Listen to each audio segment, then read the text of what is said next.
Hi, I'm Ryan Szymanski, curator for Battleship New Jersey Museum and Memorial.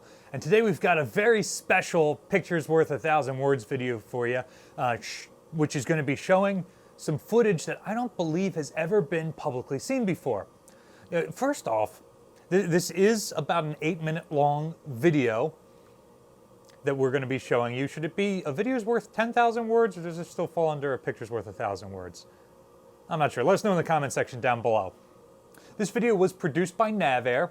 They're home ported up in Lakehurst, New Jersey, and they have supported the channel a number of times in the past, including with information on the battle carrier, some stuff about our flight deck arrangements, and now with some stuff that they did on RPV drone operations back in the 80s to support the Pioneer program for the Navy.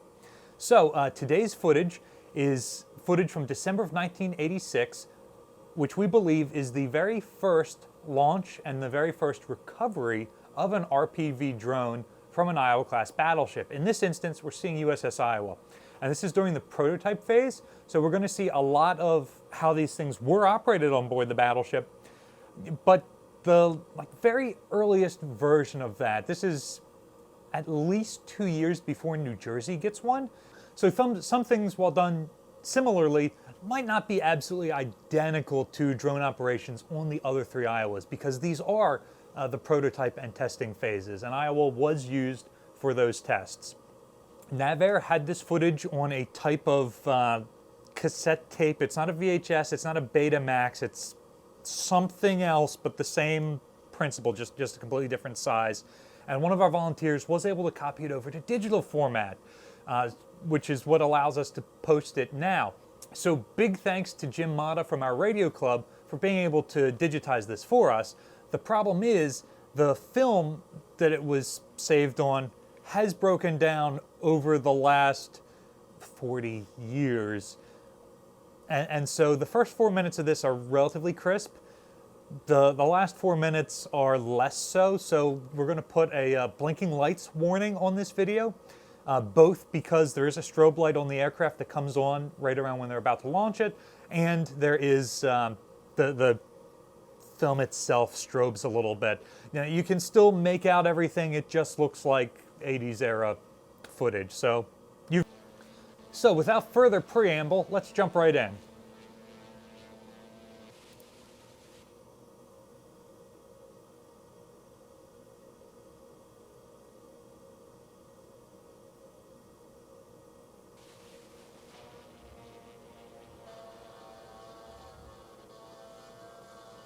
I love that this video includes both visual and audio components. So this gives us an audio recording of the two-stroke drone engine in operation. This footage is surprisingly artsy for what it is, like documenting this first launch and recovery. It's really cool. Here you can see just the body. It hasn't had the wings assembled or the tail. They've got the front opened up. That's really cool because you can see the guidance package in the inside. Ours is missing that. And here you can see they're pulling the wings out of the Connex box. We always thought that the drones were stored in Connex boxes. And those Connex boxes were stored under the barrels of turret number 3. And here you can see the shape of these drone storage containers are like, they're corrugated like a Connex box. Remember, this is a prototype and likely an A model drone. The one that the museum acquired is a B model drone, and the storage box for that one is smooth. So it is similar to what would have been on Iowa in this footage, but not necessarily the same. Anyway, from this footage you can see that it's actually a couple of these containers lined up side by side, and you open the doors and pull the parts off of. It's the shipping crate that these drones come in. It's not a separate Connex box. And then in addition to having a row of them opening towards the front, there is also butted up back to back a second identical row on the opposite side of the turret. So it looks like from the doors here that they have 4 on board currently. So 2 opening to port, 2 opening to starboard, and they're just butted up together. This is under turret 3, and in that area there are still tie-down points all over the deck. So that's both for tying down the boats that are stored back there and for tying down aircraft when they're moved off of the flight deck to be parked. And so they were able to just secure those Connex boxes down right to the deck. It's extremely cool now that we have our own drone and we've assembled it ourselves, seeing the exact same procedures done on this video. So here you can see they've gotten the wings put into the top of it. These guys are from a drone detachment. They're not ship's company. Interestingly, you can see that the safety stripes or the identification stripes are painted in different places. So you can see it's like painted onto the wing there. So it's a little bit different than the one we got that came with both the gray nose cone wingtips and replacement orange ones for when you wanted to be able to see it. I love watching them put the tail fin on because this gave us the most trouble too. And it's nice seeing them using the same amount of force that we were using. Obviously this is an artifact, it's 40 years old, but seeing these guys just like try and muscle it in because it doesn't quite fit well makes me feel better about what we did. It's also cool seeing a single person being able to push this. We had a team of people pushing it because we had a team of people there, but it's interesting to see they're able to do it with one. Also, look at that antenna coming out of the top of the drone. That is very different than the antenna we have.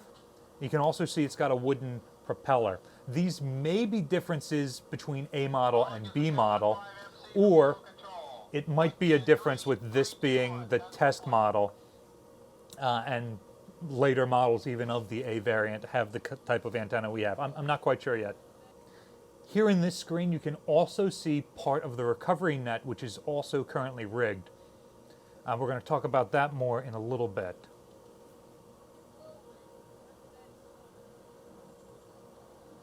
I love, again, they're just manhandling it the same way we did. These things weigh about 450 pounds apiece. So here we've got a team of guys from the drone detachment just picking it up and setting it onto the launch platform. The launch platform keeps it angled at like 30 degrees up, somewhere around that, so that when it is launched, it just like rockets off of that in an upwards direction.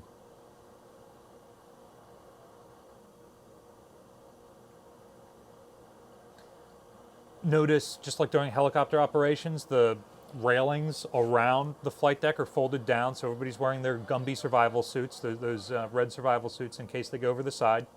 And you'll be able to see later on, there's a clip that shows the wake of the ship. Iowa is not moving slowly.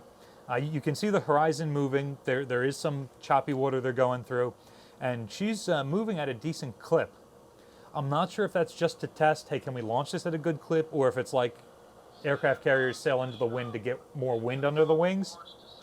Now, Iowa obviously isn't doing that. Here you can see that the drone sits on its base at its wheel mount. So the base has like a tricycle system that comes up and mates with the wheels. And that system is sort of hinged, so it will pivot forward. It is in the all the way back position right now. As the drone launches and starts to take off, the whole tricycle post system is also going to rotate forward a little bit as the drone starts to move forward before it lifts off of it. The sections where the wheels are sitting are like these half circle things. Here they are installing the RATO, which is rocket assisted takeoff. It's this little bottle rocket thing that just attaches to the bottom, and then once it's expended its fuel, it will break away. That's there just to provide enough lift and momentum to get the thing in the air, and then the little two-stroke lawnmower engine will take over. At this point, the deteriorated footage has started to strobe up. So again, if you have trouble with blinking lights, maybe be careful with this. But you can still see what's going on through that deterioration. I'm not sure if they're attaching the RATO here or removing some of the remove before flights things. Closer to the front of the drone, you can see the little kind of clear white dome under it. It's another thing that our drone did not come with. but that is the camera package. That's both the infrared and normal cameras for looking down, also how the pilot can see where he's going. All right, here they're coming out to start it. So they're bringing out the tool to get the engine started. Now the gold diamond on the deck near the drone, I'm not sure, we don't have that on our deck currently. So I'm not sure if that's a normal flight deck feature or if it's something that was added for drone operations. I'm gonna have to do some more research into that. Reach out to my friends at NavAir again.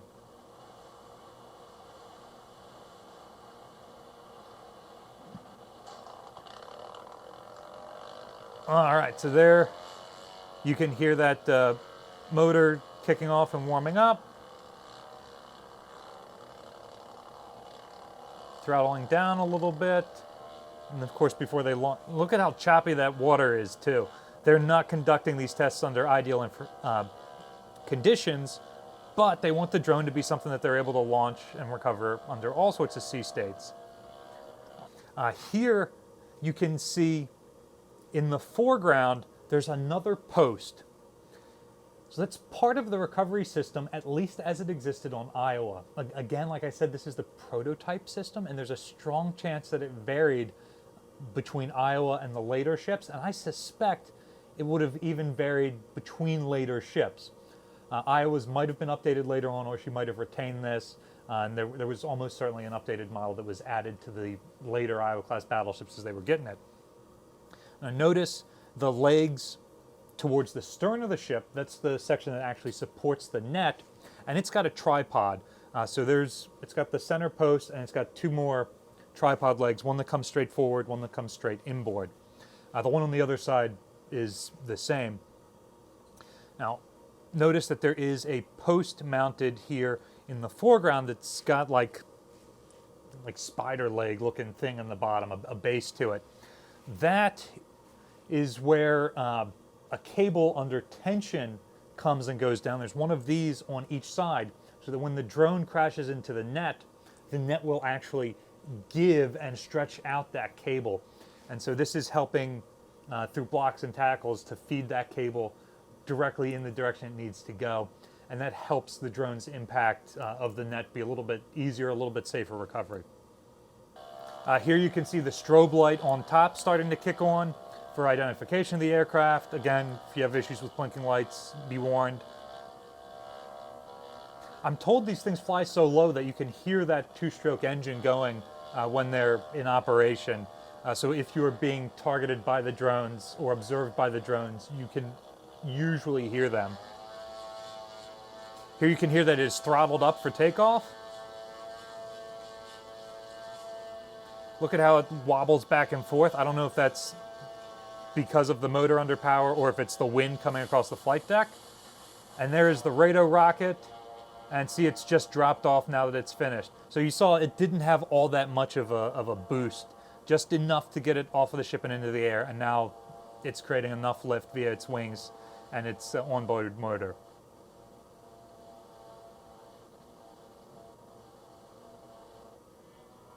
And here we are, they're bringing it around for recovery. You'll notice in a slightly later scene that there is not a dome on top of the old film projector booth between the, just forward of the flight deck. Look at that, water over the flight deck there. Here we are on recovery. See them straightening it up, and watch as it hits the net, how the net collapses and kind of comes inwards to capture the drone. And then they will play out those cables even more to safely lower the drone to the deck. Notice the flagstaff at the fantail is folded down for flight operations, so that doesn't impede with the drone coming in. That's also done when, usually when the ship is at sea and when helicopters are operating as well. All right, so here we can see the top of that booth. You see it's got a discomb cage antenna on top, but to us, the viewer, on the left side of that, to the ship, the starboard side of that, there will be added a dome later in the ship's career. There will be a dome added later in the ship's career, and that is specifically to control the drone on final approach. The issue is the drone control antenna, the main one, is on top of the aft stack. So that has two big blind spots to where it can radiate. The first one is forward. The forward superstructure blocks operation of the drone ahead of the ship. It doesn't allow the signal to be transmitted as well.